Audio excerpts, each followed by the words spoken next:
สวัสดีครับ ผมชื่อเด็กชายพีรพงศ์ปุณโฮครับ แมวเอ้ยแมวเมียวลูกล่างปะเปียวเป็นนักหนา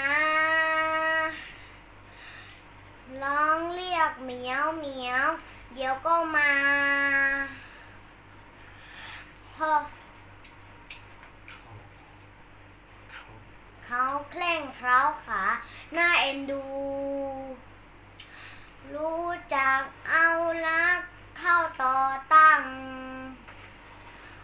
ค่ำซ้ำนั่งระวังหนู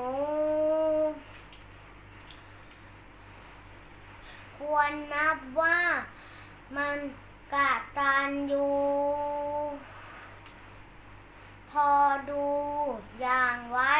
ใส่ใจเอ้ยขอบคุณครับ